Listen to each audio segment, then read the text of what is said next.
Hello दोस्तों, नमस्ते। आज की कहानी का नाम है एक थप्पड़ का हिसाब। अर्जुन बार बार दरवाजे की तरफ देख रहा था। 2-3 बार तो बाहर होकर भी आ गया, लेकिन अभी तक सीमा का कोई पता नहीं था। 2-3 बार फोन उठाकर कॉल भी कर लिए, पर सीमा ने फोन तक नहीं उठाया। 1-2 बार बड़ी उम्मीद के साथ रसोई में काम करती हुई अपनी पत्नी प्रिया की तरफ भी देखा, पर प्रिया ने ध्यान तक नहीं दिया। गुस्सा भी बहुत आ रहा था उस पर कुछ नहीं कह सकता था, क्योंकि प्रिया अब जवाब देना सीख चुकी थी।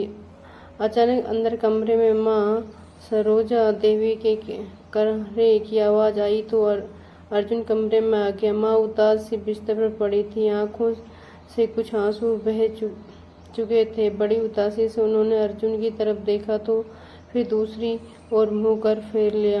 यह देख अर्जुन बस इतना ही बोला, बस माँ, सीमा भी थोड़ी देर में आती होगी, आप परेशान नहीं हो।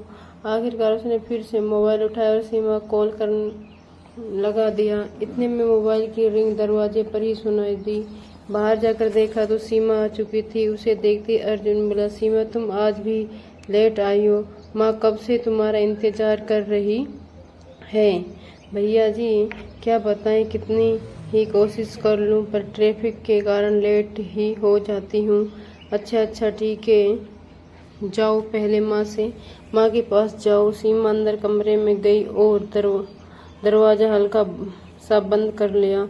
इधर अर्जुन अभी भी गुस्से से अपनी पत्नी प्रिया को घूर रहा था, पर प्रिया वैसे ही काम करती जा रही थी जैसे कुछ हुआ ही नहीं हो। अर्जुन लड़ने के मूड से रसोई में आया। उससे पहले कि वह कुछ कहता, प्रिया अपना टिफिन फेंक किया और रसोई से निकलकर अपना बैग उठाया और स्कूल के लिए रवाना हो गई। अर्जुन को गुस्सा तो बहुत आ रहा था, पर वह क्या कर सकता था। उसने सीमा के लिए चाय बनाई और चाय का कप हॉल में रखकर आवाज दी, सीमा अपनी चाय ले जाओ।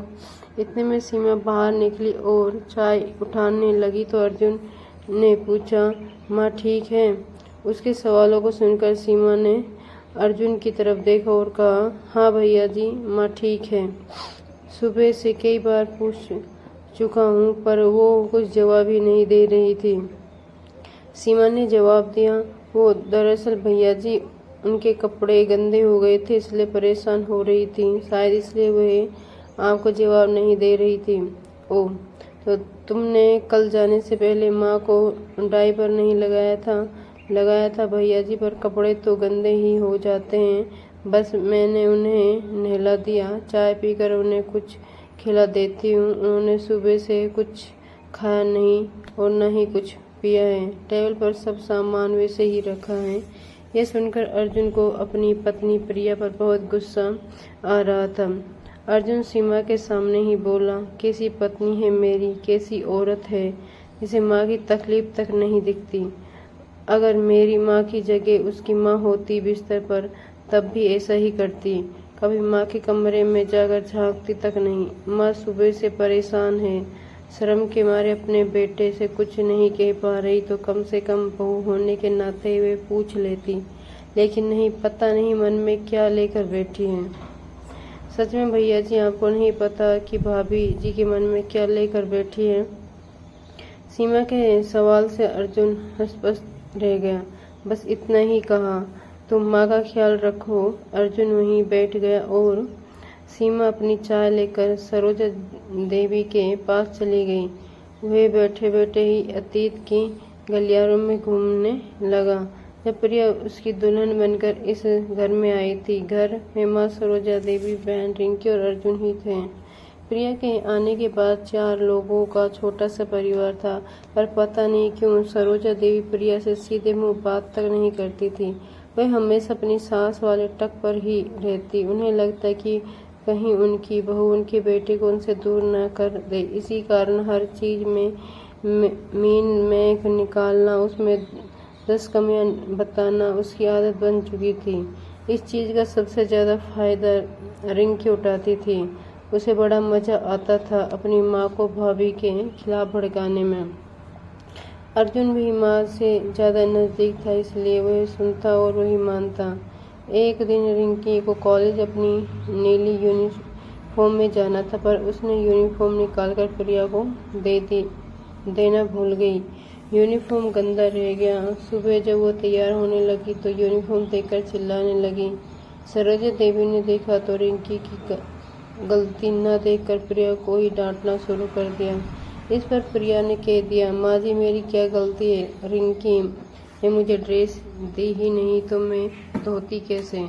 बस यही बात सरोजा देवी को चुभ गई। उन्होंने इस अर्जुन के सामने बड़ा छड़ा कर कह दिया, आज मुझे जवाब दे रही है, कल को मुझे घर से निकाल देगी, यही सिला मिलेगा मुझे तेरी परवरिश का। अर्जुन को भी गुस्सा आया और अर्जुन बिना कुछ सोचे समझे प्रिया को एक थप्पड़ मार दिया। प्रिया के आंखों में आंसू थे और गाल पर उंगलियों का निशान। माँ बेटी अपनी कुटिल मुस्कान के साथ कमरे में चली गई।